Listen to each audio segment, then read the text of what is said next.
you probably understand the benefits of freelancing, where you can work from home, travel the world, spend more time with your family, and things like that.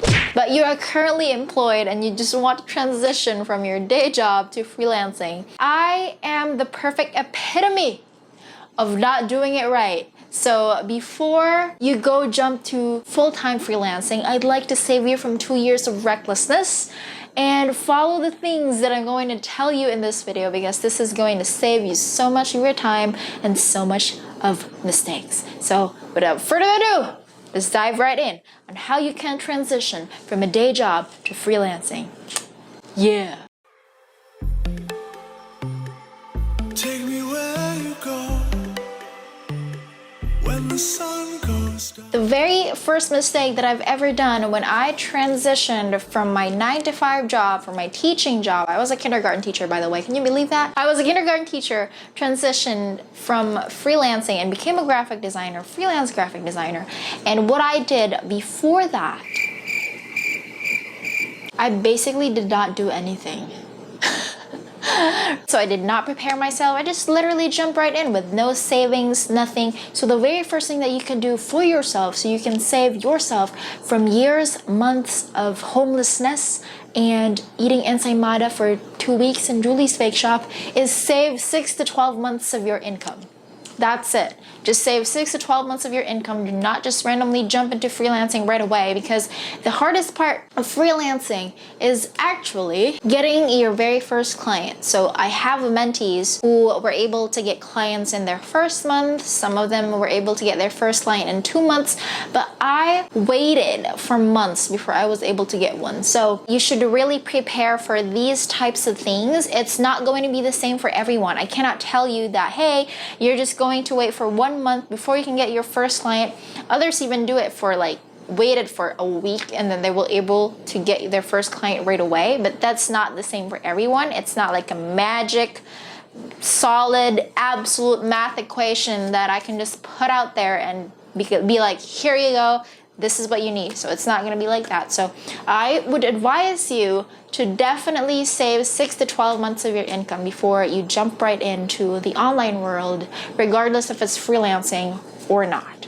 Just save 6 to 12 months of your income and that's it, right? It's good to do that because if you need some stuff like laptop or headphone or things like that you will be needing, you have money that you can pull out from your wallet or from your bank account, and you don't have to think about money again, right? So just save yourself from the disaster and save 6 to 12 months of your income if you really are planning to do full-time freelancing, or do 50-50. So sacrifice your Saturday, Sunday nights with your friends and relatives and hangouts and vacations. Just save it and use the money so that you can transition to your freelancing field. So you can do side hustle every night when you come back home from work. You can do 1 to 2 hours of freelancing job.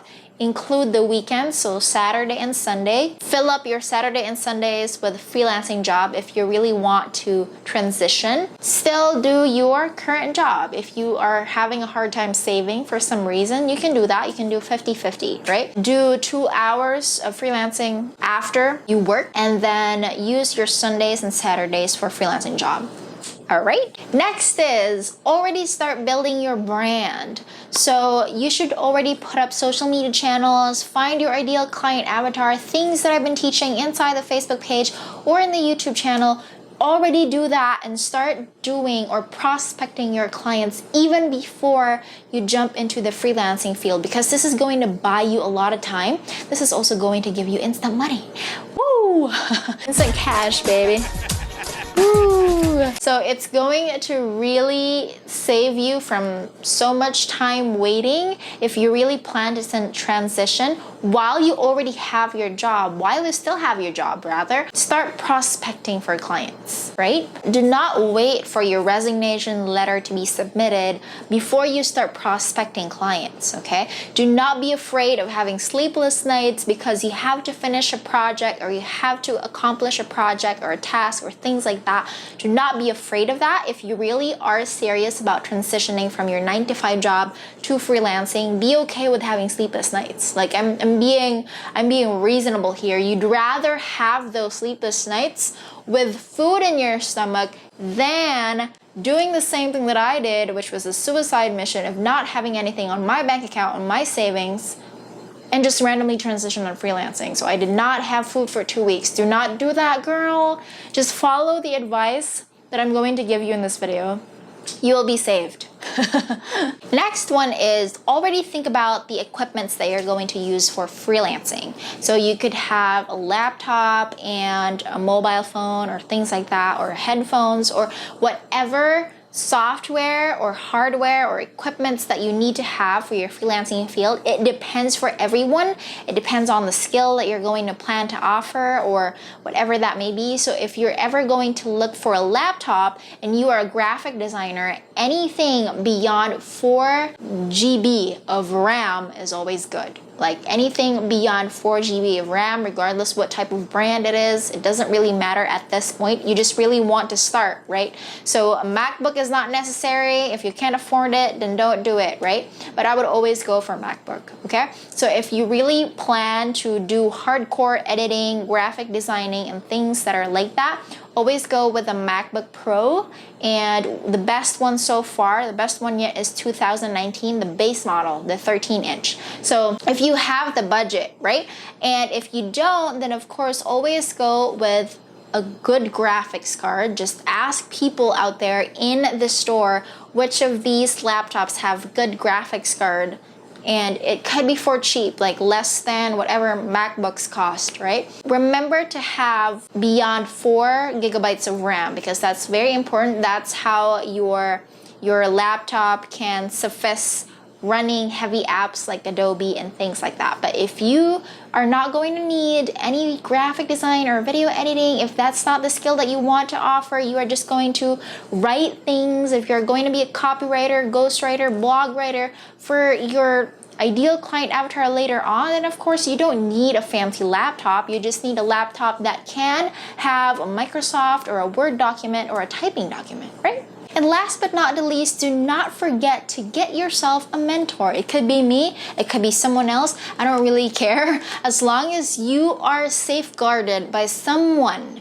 who already accomplished the path that you're going to take, because they know firsthand what you are going to need, what you're not going to need, what you're supposed to do, what you're not supposed to do. So it's going to save you so much time, so much energy, so much effort if you're just going to safeguard yourself with a mentor. So I don't really care if that's gonna be me.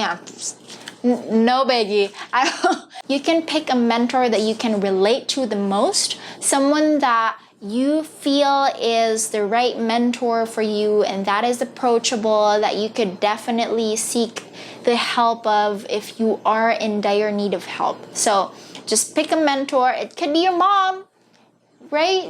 It doesn't matter as long as that person has already taken the path that you're going to take, and as long as that person is something that you can relate to and that is approachable at the same time. So it's very important for you to safeguard yourself and keep yourself out from so much time just doing trial and error, because the idea is if you're not going to have a mentor, if you're not going to have someone who already took the path that you're going to take, then for sure you're going to waste your time doing trial and error, doing things that you're not supposed to do. So just keep yourself out from it and get yourself a mentor, because it's dangerous to go in the business route alone, okay?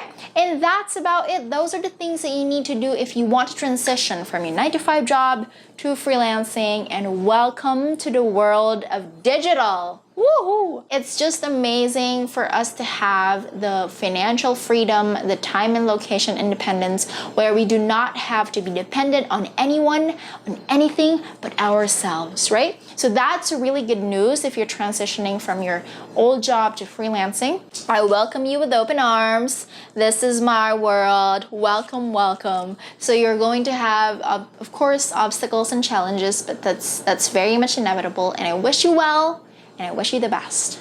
I'll see you in the next one. Bye. Take me where you go when the sun goes down. Like